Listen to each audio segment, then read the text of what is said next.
It's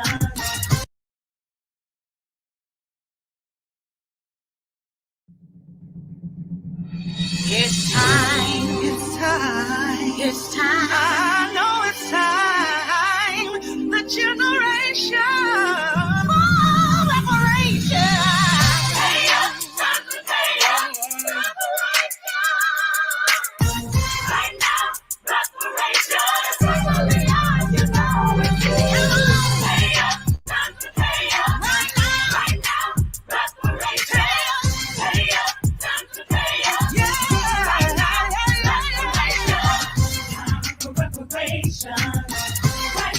time for reparation. Time for reparation. Right now, time for reparation. Reparations for building this nation. Lynching and burning castration.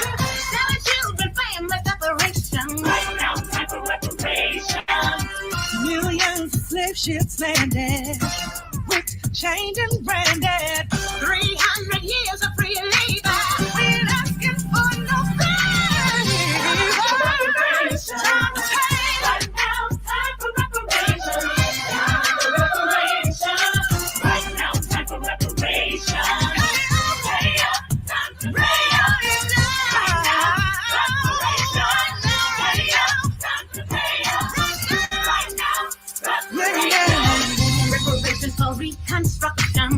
Red summers of destruction. Segregation, Jim Crow corruption. Right now, time for reparation. Reparations for the Constitution. Said we were 3/5 human. Reparations are overdue. 40 acres and some new. Time for reparation. Time for reparation. Time for reparation. Time for reparation. Right now, time for reparation. Pay up, time to pay up. Pay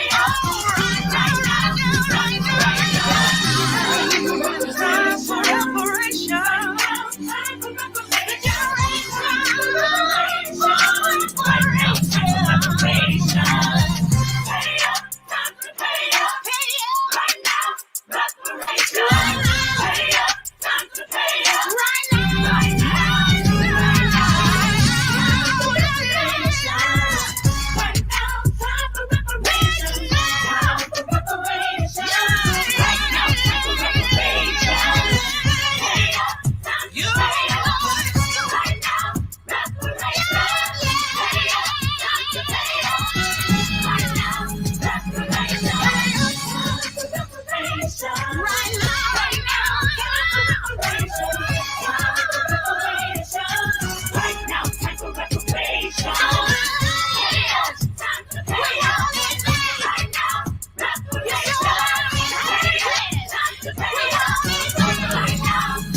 for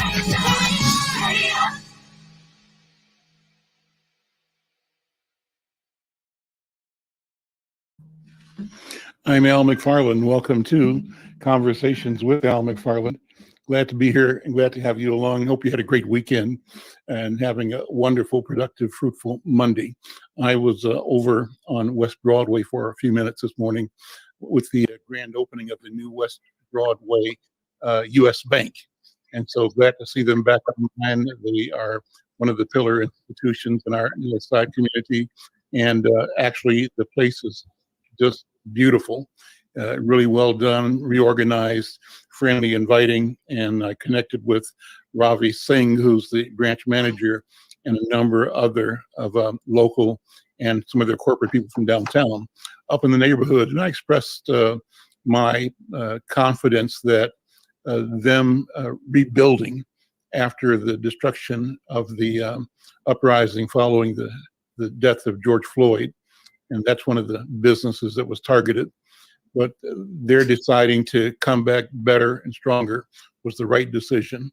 That what companies need to do and have to do is show up, be present, and begin to make what I call transformative investments in our community to do business in ways that they haven't done before. So kudos to the people at U.S. Bank and to my friends over at the West Broadway office of U.S. Bank. I want to kick it with Diana and Andrew first. Diana, and Andrew, my co-host from Hawthorne Neighborhood Council, kind of the inspiration behind this leadership session that we do every Monday. How are you guys doing? Dana, how are you, first of all? I'm great, Al. How's everybody doing today? Every time I hear this song play, it just opens my mind. So thank you for playing the song on Mondays, because I look forward to hearing this particular song because it just rejuvenates me. But well, I'm glad you said that. Here's what I've been thinking about. So one of the other shows that I do, one of the guests on it said, you know, he's in Ohio, and he wondered if I could send him a copy of the show without the intro music. I like the music. It's a pleasure and an honor to have work by Gary Hines and Sounds of Blackness opening the show. But his comment was, you know, it takes 2-3 minutes, and people's attention spans are so small that they might not stick around while the video is being played or the song is being played. So I'm curious that you said that, interested in getting feedback from other people here, because I think that the intro sets the tone. Yes, it does. For the conversation, and it gives us a point of departure. But I'm trying to also be attentive to the millennial gurus who say you got to grab people with the topic of the day in the first 5 seconds. So what are your thoughts about that? Well, you can maybe shorten the song, but I don't say take the song away, because like I said, the music it sets the tone, and it's the panel. It sets the panel that we have, because I notice everybody be rocking to the music when they come on. That's a good thing to see.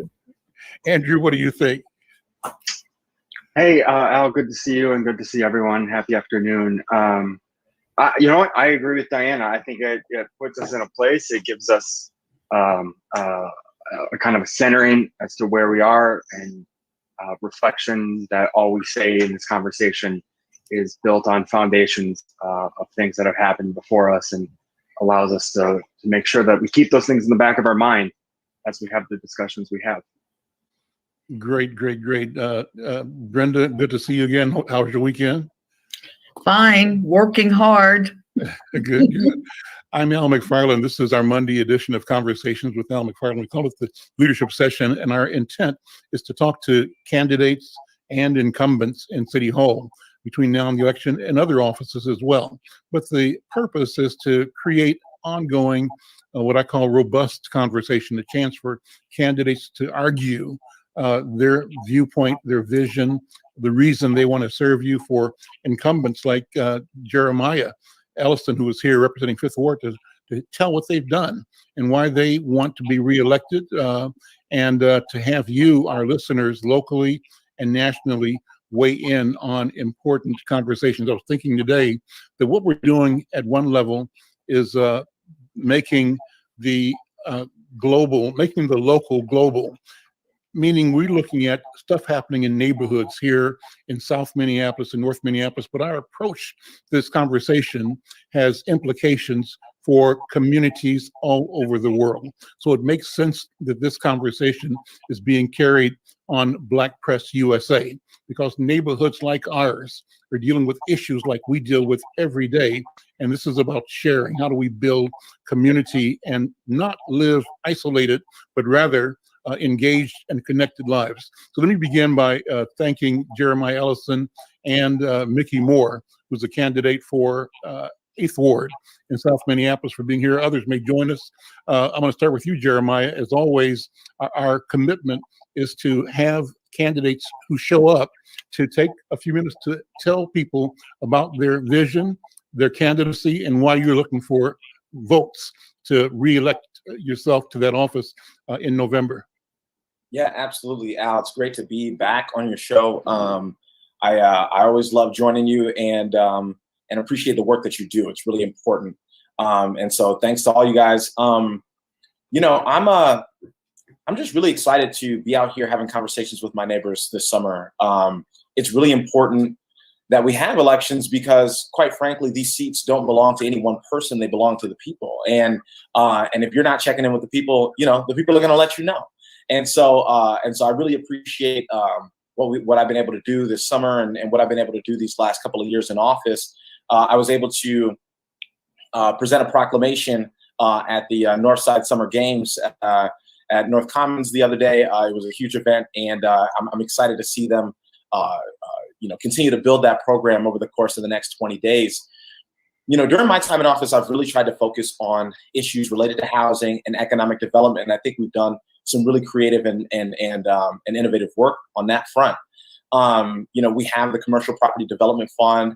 I was a critical part of developing and creating that fund. It's a brand new fund, and my goal was to make commercial space attainable and affordable for people on the north side, for business owners on the north side.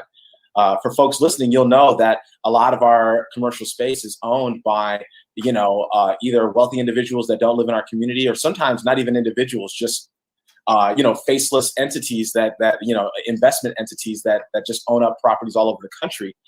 And I wanted to put us in a position to be able to own our own community, not only the housing, but also the commercial space.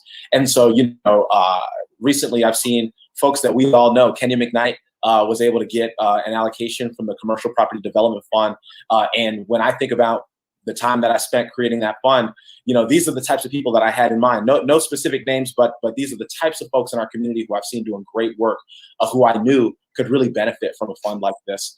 Folks like Jamil Ford and Calvin Littlejohn and others are being able to utilize this fund in order to own buildings on the corridor here.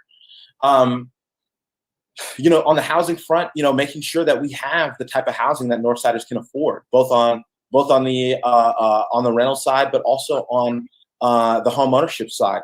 And there have been some times where I've been celebrated by community members for the type of housing that I'm pursuing. And there have been times, Diana can tell you, where we've tried to put some affordable housing on the river, and we've had folks who don't want to see affordable housing on the river. And it's not to disparage any of our neighbors who we might disagree with, but it's just to say that we've got to have housing amenities for all people, and we can't have certain portions of our community, the river being one of them, relegated only to the wealthy, right? We've got to have affordable housing amenities there, and so I've had to fight hard for that, even when it's unpopular. And of course, we are still very much so living in the wake of the COVID-19 virus and the recovery that's going to have to come alongside with that. And we're very much so living in the wake of the murder of George Floyd, and all of the conversation around safety that has coincided with that. And so I'm working hard to make sure that we are having that we're keeping our community safe in this challenging time, in 2 summers where it's been really challenging to keep our community safe. So I'm working on that, working on making sure that I can expand public safety, so that it's not only that we're asking police to carry every burden, but that we are creating other forms of emergency response that can get to community members and keep people safe and keep people alive. And so I'll end it there, because I could keep going on and on, but I know that other folks want to hop on and jump in. But I'm just excited to be on the show, and I might have to dip out a little early, but I always want to try to stop in and have a conversation with you guys. Appreciate it. I wanted to ask you a couple of things. One, what's the big development on Olson Highway across from Harvest Prep, up the street from Summit Academy, on that side of the street? And I just left, as I said, West Broadway US Bank. They opened, grand opening today. Very nice, very well done, very necessary. But I drove up Broadway Avenue, and on the right, or the north side of the street, there's like 6 blocks, it seems like, or 3 or 4 blocks of development, and it appears to be housing. Give us an idea of what that is. Both of these are housing things. And what else do you see happening in housing? You mentioned the problem of the project on the river. What's the status of that? Where does that stand? So the project on the the project on the river, as far as I know, it's proceeding forward. There's a mix of affordability there. Everything from 30% AMI all the way to 80% AMI, right, is going to be existing right there on the river. And so we're going to have folks having access to the river. Is that on the Broadway Pizza site? That's going to be on the Broadway Pizza site. As of right now, Broadway Pizza is still there. Last I drove by, it was still open even. And so, so these things are, so these projects do take some time, but on the back end, right, on the planning side, the project is very much so still in motion, and that affordability is going to be there. On West Broadway, there's phase 2 of Broadway Curve. That project has has taken a long time to come to fruition. It started several years before I even got into office. That project was what's in the works, and there were some real challenges, I think, to get that project done. And I know that a number of community members really frustrated with the fact that and really doubting whether that developer was going to be able to make that project happen. It's happening now. So what is the project? I mean, here's both an opportunity, but also a problem, and that is that I own the newspaper, but I don't have any idea about that project. From my point of view, nobody's reached out to let our community know. So you see it growing up. It's like one day you're driving down West Broadway, the next day you see cranes everywhere or the street pouring up, but nobody took the time to tell you that this is going to be going up, so that you can both be prepared or support or oppose. Sure. So well, I think that's just a result of how long the project's taken. I mean, maybe 8 years. I think that project's been in the works. And in 8 years, nobody's reached out to Insight News to say, here's the update. Here's what the issues are. Here's what the problems are. Here's what the opportunities are. So I'm saying that as a general criticism for leadership, and hopefully, you and others will hear this. Yeah. Wow. Well, I'm a little surprised to hear that, because I feel like it's one of those projects that I've heard the most about in the last couple of years. People have had a lot of questions and a lot of concerns about phase 2 of Broadway Curve. You'll know that the first phase was done, well before I was in office, and the second phase was started well before I was in office. And so I've heard a lot about it. It's a housing project. I think it'll be some rental. And my understanding is that as you get more to the west side of that project, there will be some townhomes that'll be for ownership as well. And so that's the project, and I'm happy, Al, to talk to you more about that project. But I'd say sometimes the way that I receive information, it can seem like a lot more than maybe it is to the community. So sorry if I had a disproportionate sense of how much people were engaged with that project, but it certainly has seemed like folks have been engaged, have known a lot about it. But I see Diana has a comment. I just, in fairness to you, Jeremiah, the project was started a while ago. Mm-hmm. I first heard about this project when I was on the West Broadway board, but it kind of hush and went away. You didn't hear anything. And like you said, nobody really reached out. So in fairness to you, Jeremiah, you're absolutely right. The project, it was about 10 years ago, this project really started. Okay. And I'm happy to give an update on this project, and maybe even a little bit of a chronicle, because I know that I've had to get several updates. And I'll be honest, and if the developer probably won't want to hear me talking about this, but there have been several moments along the years where folks have said, this project should go back out for bid, and it's something that I considered. And I know that a lot of other folks urged me. They said, no, this project's almost there. We're going to break ground any moment. And so this was one of those projects where you come into office and the project is a little bit older than you, and so you kind of have to figure out, okay, what's the cost benefit here?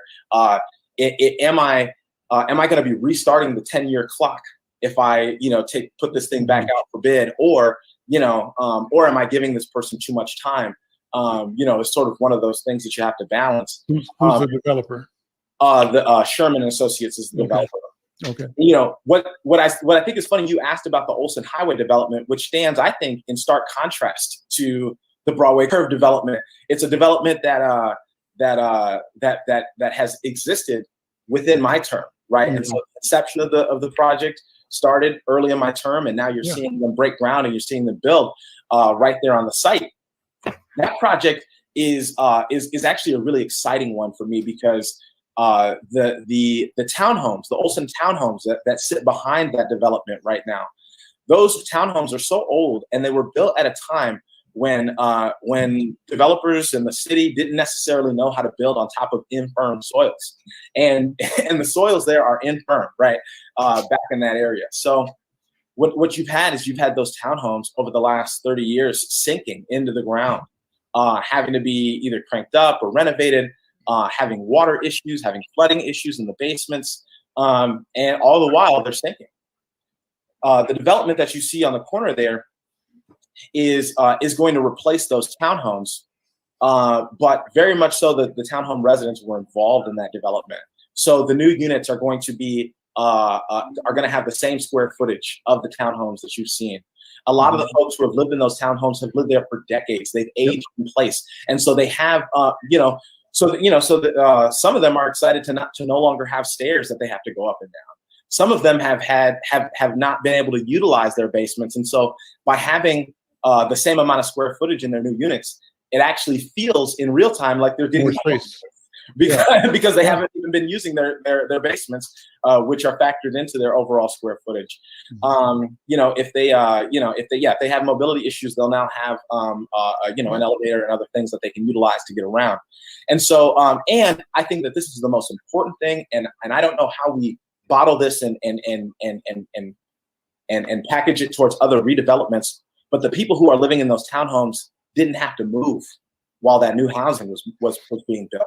And that has been a major issue when it comes to redevelopments. You want to give people dignified housing. You want to make sure that people have a place to stay. But so often, redeveloping someone's old housing requires that they move for an indefinite amount of time, right? While the developer figures out all the nuts and bolts, right?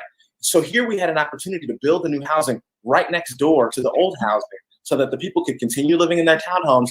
And when the new housing is up, they can just move right across the street. Nobody was displaced. Nobody had the inconvenience of having to find somewhere new to live for 2, 3, 5 years. At that point, the likelihood of people coming back to the housing that's been developed for them is really low. And so we actually really got, I think, really lucky with that project. And I think that when we're able to clear the townhomes, I think there's going to be a lot of potential for even further housing to be built. Home ownership opportunities, or more housing to be built along that corridor that could really serve the neighbors, and nobody had to be displaced in the process. That's a big deal. And so how many units are being built right now, and how many units are going to be displaced when the old townhouses come down? You know what? I got to admit that I don't know that information right off the top of my head. No problem. But I can get you that information, and I'd love to do. Maybe we can work together to talk about both specific projects, but also the number of units that have gone up in the north side, the number of affordable units. I'd love to do that. I'd love to do a separate program with the developers. Where they come on and talk about their vision, and maybe some community stakeholders, so people can say what they are expecting and are looking for, and what accountability looks like, etc. Finally, Jeremiah, was the last question. What about light rail? I understand that right now the discussion is that the Botno line that was going to come through Worth Park is likely to come down West Broadway. Can you give us an update on light rail in North Minneapolis? Absolutely. I mean, I think those projects are very much so. That discussion is very much so in the works right now. And I think that anybody with an opinion should be reaching out to my office, reaching out to the Met Council, reaching out to the county to talk about what you want to see with the light rail project. We ran into an issue with the private rail company where, we reached an impasse. We weren't going to be able to use their right of way in order to build a rail line. And so that meant that and their right of way came through Worth Park, right? Is that the one that? Yeah. It like right outside, like once you get down Olson, it was going to turn up and go down the BNSF line, and that was going to sit right on the border of Golden Valley in Minneapolis. I think that there's always, once you get a project that far into the making, and then you pull the plug on that project, again, this is one of those things that again started well before my time in office, but since I've been in office, I've been very involved with these discussions. The truth is that, places like neighborhoods like Harrison kind of got the worst of both worlds, right? They got all the displacement and gentrification of anticipated transit-oriented development, right? But then they didn't actually get the transit line, right? And so that's a real tragedy. I think that the county, that the city, and we're going to have to rectify. We're going to have to create some remedy for neighborhoods that didn't get the transit and got all the gentrification and none of the transit. That being said, we also for Harrison to get it meant coming down Olson or coming down Glenwood. Olson. Just right. it's So so that will close. be So okay. it's so close. Yeah, right. To that line. I think that so that's some of the downside, and we cannot allow ourselves to forget about the neighborhoods that didn't get the immediate transit. I also think that one thing that I think was actually kind of inappropriate whenever it was proposed was that safety along Olson Highway was sort of promised along with the light rail, and so we've got some real safety issues on that road. Are we now saying, oops, you're not getting the light rail, you're not getting safety? Also, safety never should have been a condition of the light rail. Safety should have been its own priority along Olson without the light rail. And so Olson is dangerous for pedestrians. It's dangerous. Olson is dangerous for pedestrians, and so that's something that we have to fix. On several levels, that's an issue that we have to address and that we have to fix. And safety on Olson should have never been conditioned on light rail construction. That being said, the light rail may now, we may have an opportunity to see it be more of an asset to the north side as opposed to kind of going around North Minneapolis, right? There's a proposal for it to go down Lowry. There's a proposal for it to go down West Broadway. I think that there's maybe an assumption that it's more appropriate to put it down West Broadway, but I think that you talk to folks like Philippe Cunningham and you talk to other members of the community, I think they've got some compelling reasons for why it should go down Lowry. I'm at a phase right now where I'm trying to be as open as I can. I don't want to be biased and say put it down West Broadway because that's my ward, but I want to be as open to the facts as possible. But if your constituents say yep, they want it on West Broadway, that's what you're going to say, right? That is absolutely what I'm going to say. I think what I've heard so far is that folks are excited, but they've got concerns. That's what I've heard so far, is that folks are excited, but they're worried about displacement. Folks are excited, but they're worried about, transit-oriented development. They're worried about the construction. Businesses worried about the years and years of construction. And so I haven't yet heard a mandate from my constituents that they want me to fight to put it down West Broadway. But I also have not heard a mandate to avoid West Broadway either. So right now, for me, for my purposes, I very much so consider this debate active, and I want to see the best possible outcome for the north side. And in my mind's eye, I'm hearing or seeing, if West Broadway is chosen, a line that comes down to Lindale and then veers south on Lindale down to the stadium, which is the end point, or something like that, or what? Or is it cross Lindale? Yeah, I think it would be good next week, maybe for me to send a couple of the proposed maps ahead of time, and you could blow them up on your screen here, because there's a few. I think there's there's at least like 3 or 4 different ways to get from the Twin Stadium to North Minneapolis that are being proposed, and I think that they all have some validity. I think they've all got, none of them are perfect. I think none of them are the most perfect solution. But they've all got some valid reason. Whether it's Lindale, whether it's Washington, I think that we've got a real opportunity to we've got some options in terms of getting the train from downtown to the north side. Okay, great. Thanks. Hang out as long as you can. And I don't want to deprive the other candidates an opportunity to respond, but it's good to spend more time with you. We've missed you a couple of times, and thanks for being here. Doing this every week. Come by every week, because I'm asking everybody running against you to show up too. Absolutely, but, absolutely. My goal is to get as much conversation as I can, so that people feel connected to the pros and the cons and to the opportunity and the challenges at every level. Absolutely. I was going to say Congressman. No, council member. Thank you so much. Absolutely. Did somebody? Was there one more question? I do gotta go, but I see somebody put something in the chat. I just want to make sure I didn't leave anybody hanging. Well, Andrew, go ahead and ask the question, Andrew. Yeah, and I understand this might be longer than time you have, but you mentioned making sure that our small businesses, especially on the north side, are continuing to prosper, or that they just have opportunities. Especially as we see rents go up. Last year, 2019, I think it was passed, San Francisco passed a new ordinance where landlords are taxed an increasing amount of money based on their square footage as their building remains vacant. The idea being that they don't want to, I think it starts at $250 a square foot, and after 2 years, it's $1,000 a square foot. Mm-hmm. And the idea being, well, while they're waiting for Starbucks, since they're not willing to rent it out, we'll force them to rent out at a lower cost to maybe someone local who couldn't afford those astronomical rents we see now in commercial spaces. Has the city council considered doing something like that? Or is that something that, just because we're starting to see this crisis, it used to be just uptown, but now throughout the entire city, Mm-hmm. of vacant storefronts and landlords that are willing to just sit on them until they get their asking price. Yeah, absolutely. This is a conversation that I'd say has not reached a fever pitch on the council. I was introduced to this concept my first year in office. I love this concept. I think it's really important. Obviously it would support incentivizing filling a lot of the vacant spaces in North Minneapolis. But I feel like the folks that could benefit the most from this are folks downtown, with the vacant spaces that they have. And so I know that I've talked to folks.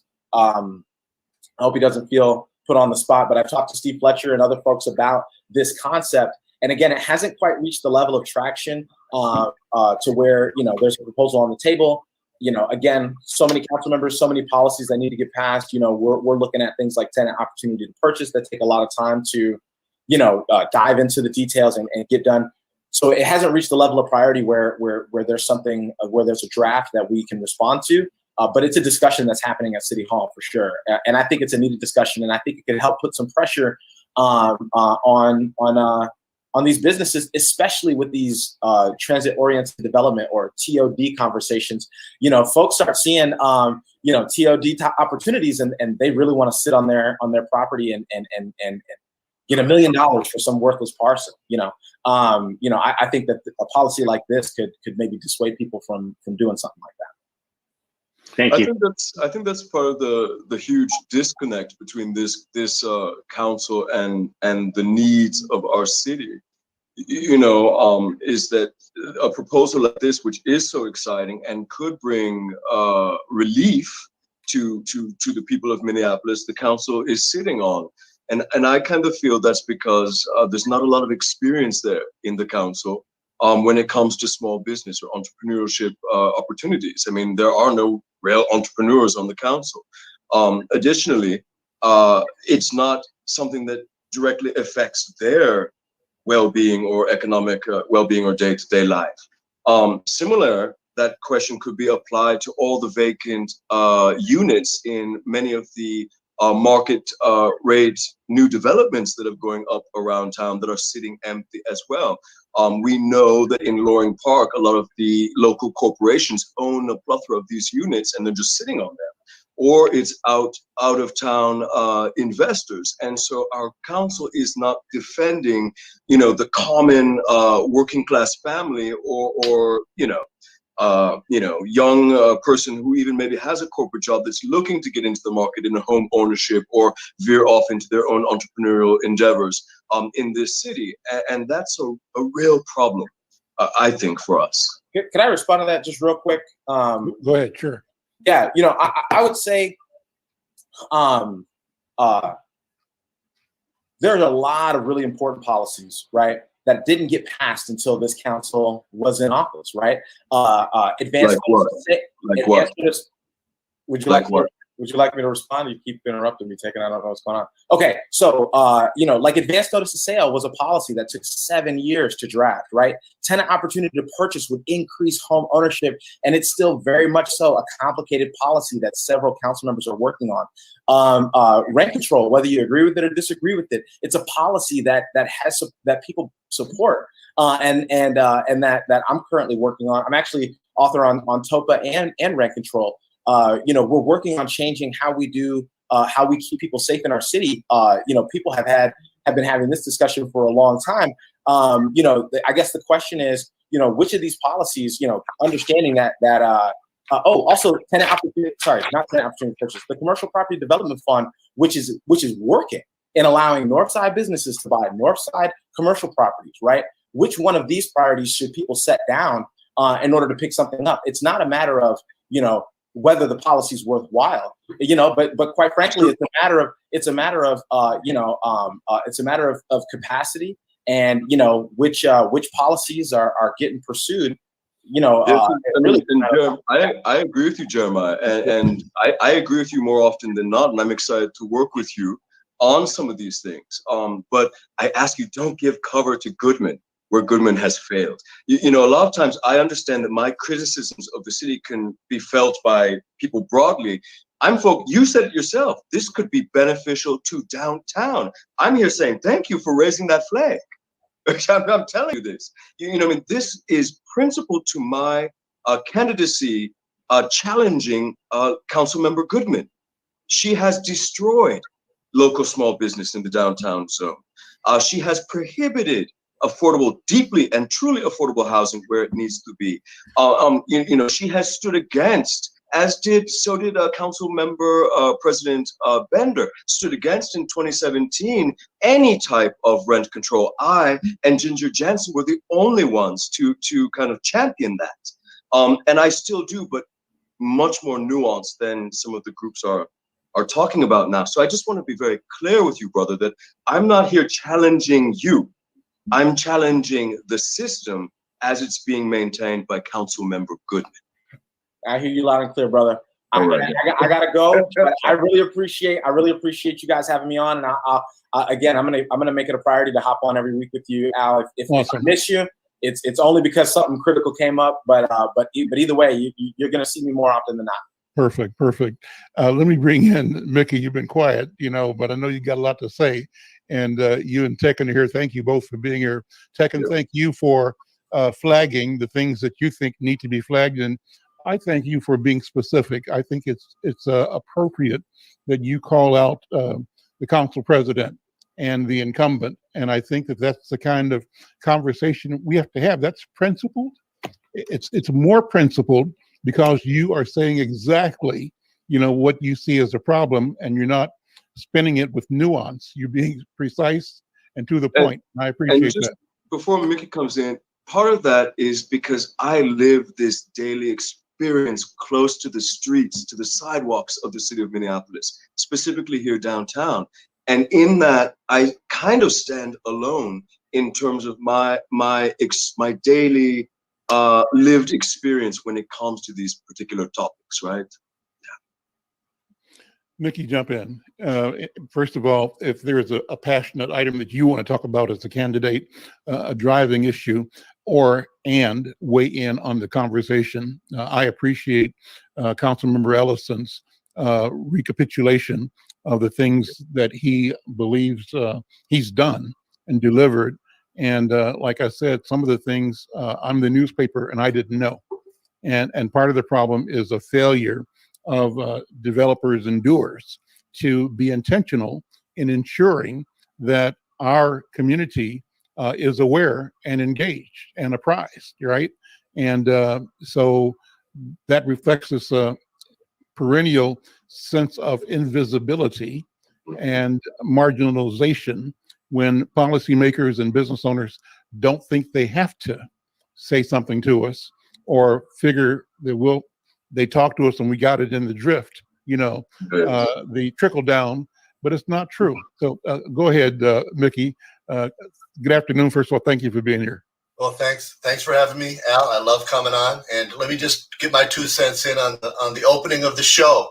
The music is fantastic. I'm a Gary Hines fan from the early days. So Sounds of Blackness, I can't get enough of it, but I'm biased. All right. Well, let me tell you, I don't want to detract too far from the conversation that we've already gotten deeply into. So let me say a few things about business development. As somebody that's owned businesses in this city for the last 30 years, I could have used that commercial property development that Councilmember Ellison was touting back in 1997 when I tried to start the braid factory on Broadway and DuPont and spent 3 years fighting against difficult public safety issues and chronically absent landlords and an entire street front that was just in complete distress and nobody wanted to fix it up.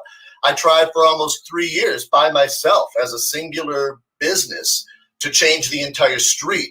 And I got no cooperation and no help. And ultimately it was kind of a failed experiment. I just couldn't continue down that road without any support, without any additional resources that it would take from a city, from a county, from the state, from some program, from some foundation, from some organization, from some nonprofit to supplement the good idea that I already had of putting in a solid, winning, viable business into a location, a business that would still be there today, thriving, providing jobs, providing economic opportunities, providing service for the people that need it.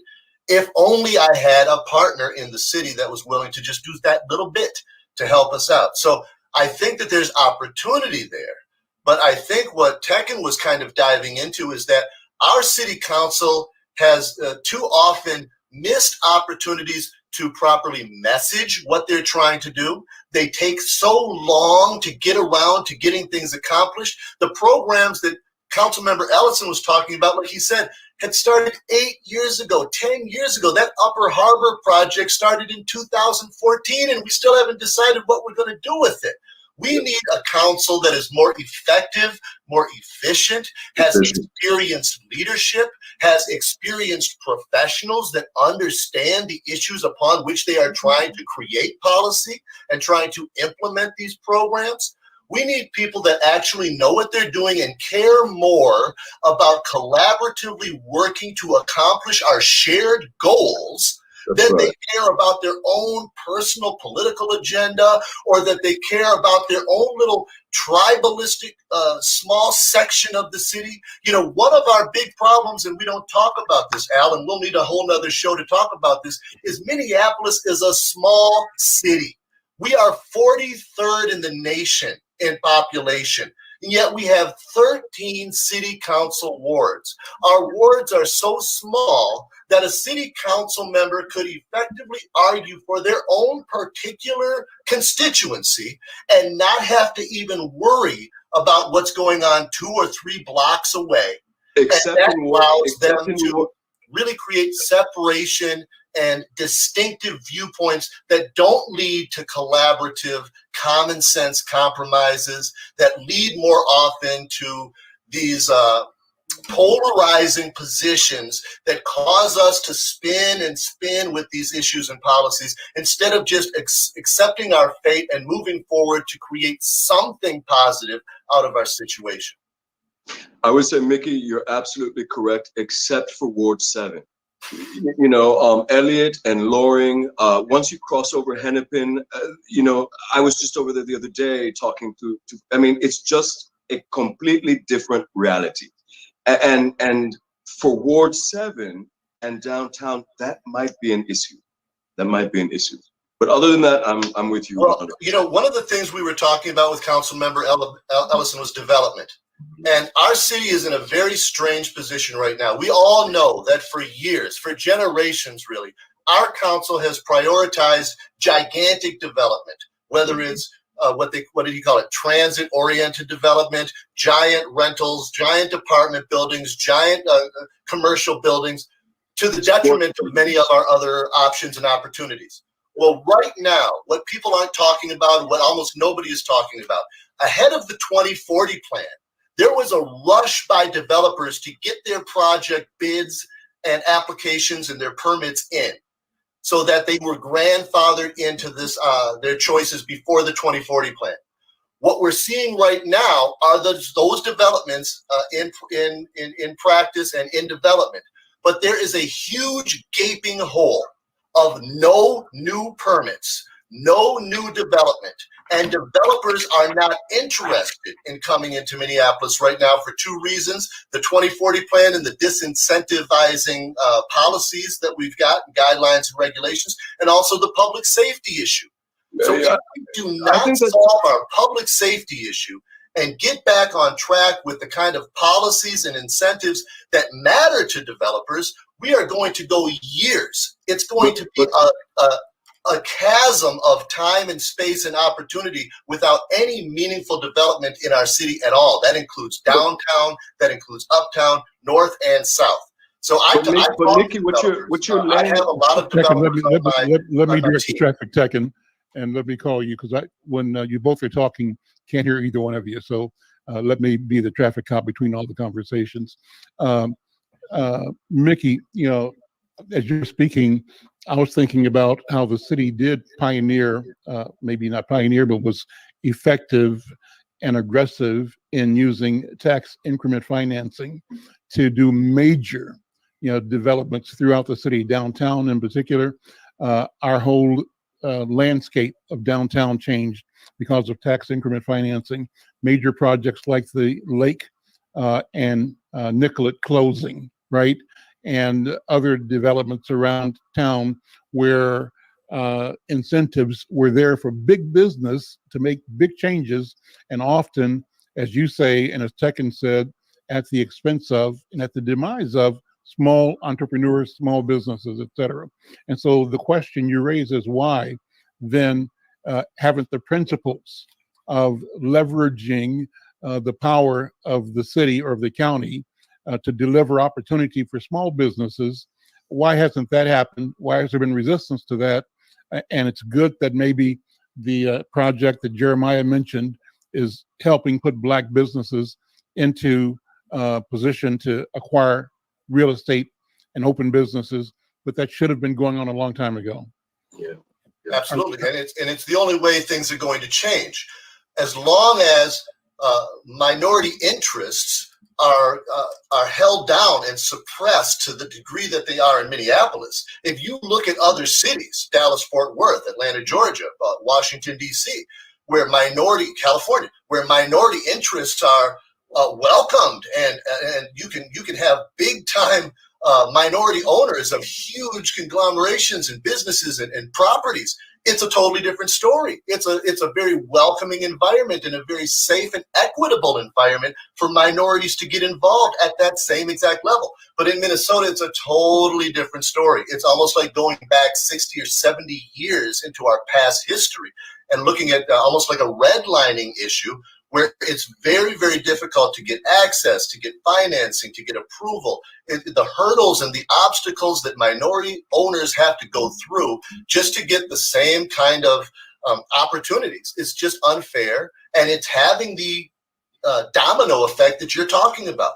I mean, how I've only had about 5 or 6 businesses in the Twin Cities, but 2 of them have been moved from eminent domain.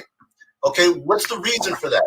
Because the opportunities for minority businesses are always restricted to particular areas where there's always this chance, this higher than average chance of something detrimental happening. Your property could be bought out from underneath you. Gentrification, redistricting, revitalization, business changes on a grand scale can move you out at any time. And that's a very difficult thing for a business to be able to overcome, especially a minority-oriented business or a minority-owned business. We need to be more protective in targeting our minority interests because they have a kind of separate value that's not always measurable. They have a special kind of quantity and quality of value that we can't always just put a number on. The type of jobs that are produced and created by minority business ownership are not the same as what you're going to get at a Target or a Walmart or Macy's or Sears. I don't know. Maybe Macy's and Sears are out of business already. I don't know. The point is, when we have immigrant-owned and minority-owned businesses, the people who are getting the gainful employment and the economic impact from those businesses are our hardest to employ and our hardest to prosper demographics. And so we need to pay special attention to those groups and really target those groups with the kind of incentives that we have always in our city, we have always reserved for the highest end earners and the biggest developers and the deepest pockets. Check and jump in. Go ahead. I enjoy having these Monday afternoons with Mickey because he says so much that I actually agree with because we both have been small business owners, and it's really important that I not allow my glorious history in this town to be washed away. I owned my own small business for 22 years. I have many of the same experiences, lost my space for many of the same things. I could tell you tons of stories.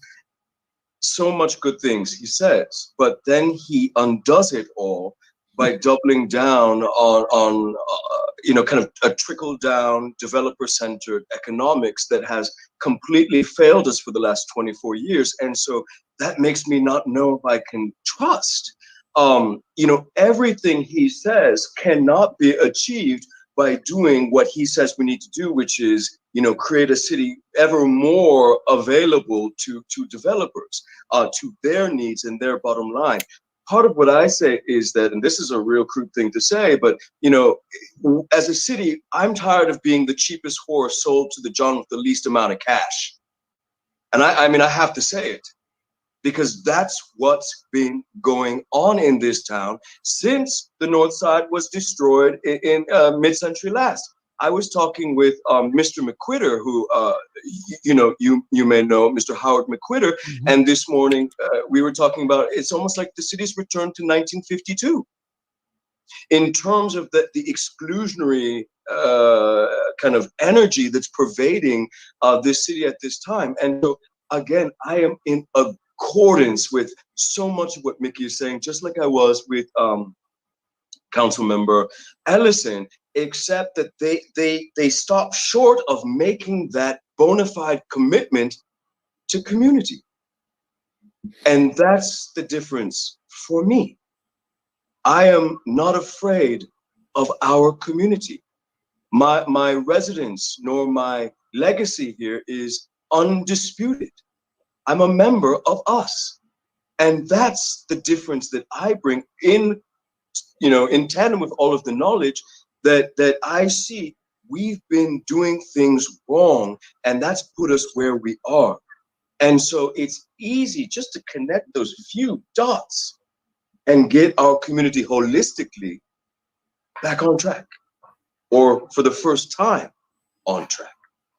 I imagine, Mickey, you don't agree with how he's described you.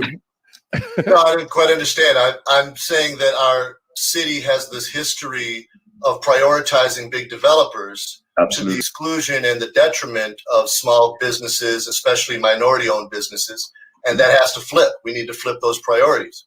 We need to start targeting small businesses and prioritizing the needs and issues of small businesses, and stop worrying about the richest of the rich developers. They always find a way to make hay. They never have a problem cashing in. And if they don't cash in Minneapolis, they'll cash in Fridley, Coon Rapids, Brooklyn Park, Maple Grove, Savage, Chaska, Eden Prairie, some other place. We don't have to always constantly have 100% of our worry focused on the biggest developers. They're not going anywhere. They're not going to starve. Meanwhile, our own community sometimes and often does starve and is forced out and is forced into distressed positions where they appear to fail when it's really, like I explained about the Braid Factory on Broadway. We lasted there just 3 years. I consider that failure. Some people might consider that a success, on West Broadway. But it wasn't because we weren't successful. It wasn't because we didn't have customers. The Braid Factory had a ton of customers on West Broadway. Why we weren't able to maintain our location there had everything to do with the cooperation from the city, the issue of public safety, our ability to get more businesses to move into that location and not have nothing but vacant storefronts, bullet holes in the window, et cetera, et cetera. So we need people within our city council that have the practical experience of having owned businesses for decades, that know about all of the problems that small businesses, specifically minority and immigrant-owned and oriented businesses, have to face in order to develop the kind of programs, policies, and targeted resources that people need in order to prosper. Our city, Minneapolis, has an awesome kind of base of support. You can open anything here, literally a garden, a coffee shop, pizza shop, any kind of business can be successful here. It doesn't matter where it's from. We probably have a business from almost every country in the world located here. Estonia, Kazakhstan, Bolivia, everybody's got a business here of some kind. This is a global city and it's very, very supportive. All we need are the underlying kind of conditions that allow everybody to prosper to their level, and that's achievable. Our city council has proven that they're willing to get involved in business. They're willing to get involved in business policy. It's just Mickey, I think priorities. Mickey, I think you're partly right in that there is this attitude that encourages people from anywhere in the world, any culture, to do business. But my experience is that same invitation is not open to Black people who are from here, and That's that there has been a consistent resistance to, I think you were saying this, Ticken, giving our people the same, or maybe you said it, Mickey, the same opportunities that any other business gets. Yep. And I think we have to keep acknowledging that and point out where that rupture, where that blockage is, and Yep. expose it and dismantle it.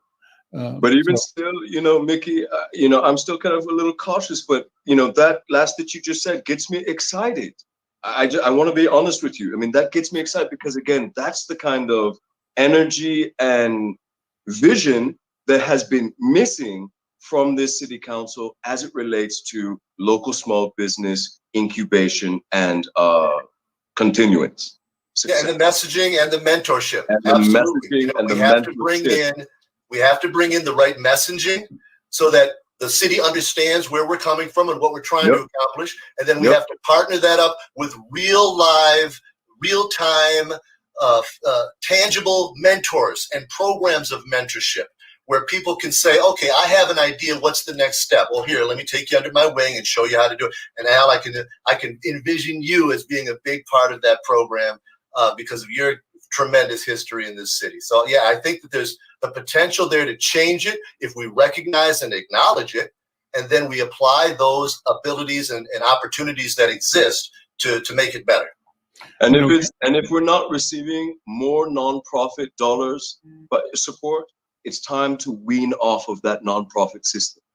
Honest to God. Let me ask you both to think about people you'd love to have on the program with you, whose stories or businesses or community organizations or interest, exemplify the points you want to make. And I'd love to have you bring on a friend, a neighbor, and the opportunities you're talking about. We're at the end of today's program, but I want to let people know about what's coming up with Hawthorne in the next several days. We've got the Northside Urban Coalition coming up, right? I think maybe Andrew, you can talk about the next several weeks so that people can plug into activities at Hawthorne. Well, Diana, Go ahead. Go for it. We have the Northside Urban Coalition. You can find the link on our website. That will be doing it. Sometimes we go a little longer. We will be talking about our Somali community and really focusing in on drug use and trauma within that community. That's one that we haven't touched on a whole lot recently, and so we're excited to do that. We have our backpack giveaway. We're still raising, or we're looking for donations of backpacks, or in particular school supplies. This is something that we'd love to do in the fall, where we give away backpacks and school supplies to youth who might not otherwise receive those. And then Diana, is there anything else I missed? We have the huddle coming up. No, we're not doing the huddle this month, or are we in August? No, the huddle will be in August. We will have a huddle in August, and the focus will be on the kids, and they're getting ready to go back to school. So what do we need to help them? And there's other programs out there for the kids to graduate on time. So that's going to be exciting. And then the last thing Andrew is talking about is going to be our winter warmth, where we collect the books, and we're going to do that early again this year because we know some kids are going to be going back into the school. So we feel that some kids are going to need totes before they actually do go back into the school, because we know that they don't have any. So that we kind of got our schedule full till the end of the year. I also want to highlight on our. Oh, sorry. We have some other activities going on with He-Man that we're involved in. We have a brochure that's coming out that's talking about opiates around opiates and pregnancy. And we're doing that with He-Man in the Minnesota Department of Health. And the last piece before I get back to you, Andrews, is we have a new app out around the opiates. It's a survey, and you can find that on the UAM website. Go ahead, Andrew. I also just wanted to highlight, as we all know, the tenant evictions moratorium is coming to an end.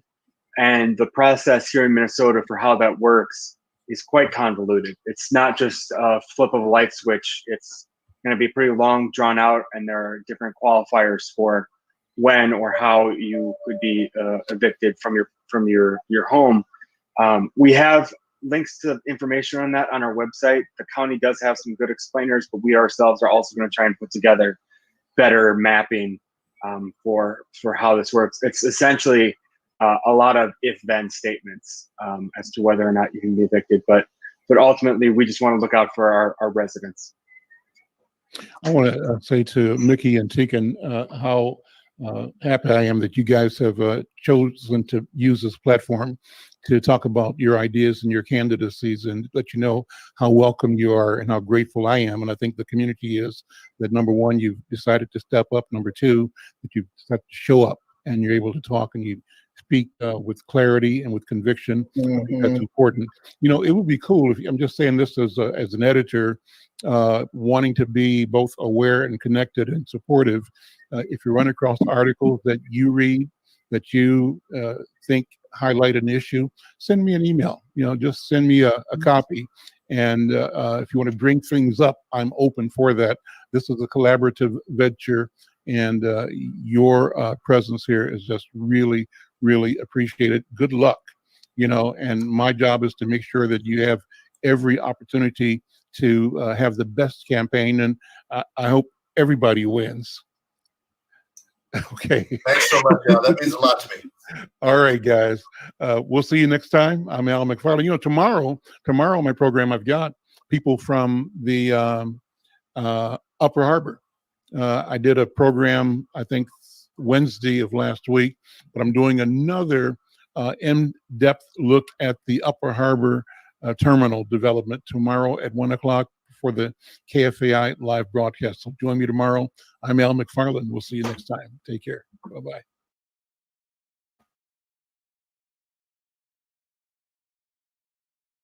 Oh, Queen Justice, where are you? Did they beat you up or no? Lock you on the ground, take the crown away from you? Oh, Lady Liberty, red, white, and blue. Did they take your dignity with their bigotry? Teach you that you're born to lose. Free or guilty, it's gonna get filthy. Better believe, roll up your sleeves. It's gonna get rough, it's gonna be tough. We all agree, we've had enough. We've had enough of all the rules you break. We've had enough of all the money you make. We've had enough, no more life at stake. We've had enough, this is a proclamation. It's been 400 years and we're 400 late. Together we stand from state to state. Going back in time won't make America great.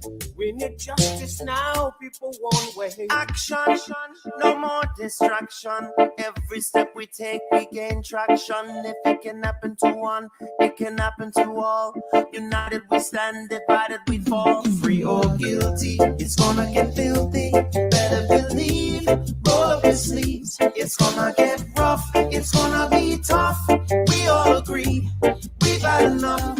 We've had enough Of all the rules you were breaking. We've had enough Of all the money you were making. We had enough. No more life gets taken. We had enough. This is a proclamation. Free or guilty, it's gonna get filthy. You better believe, just roll up your sleeves. It's gonna get rough, it's gonna be tough.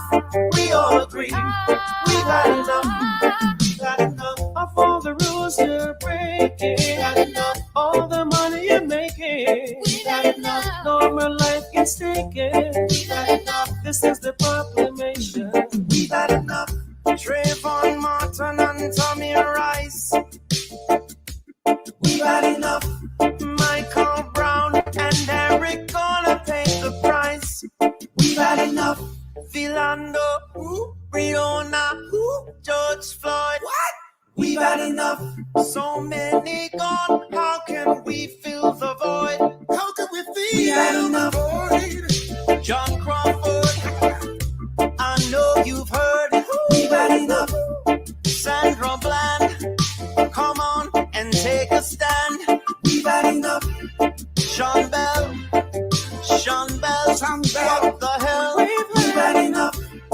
Freddie Gray, did you hear what I said? We've had enough. This is a proclamation.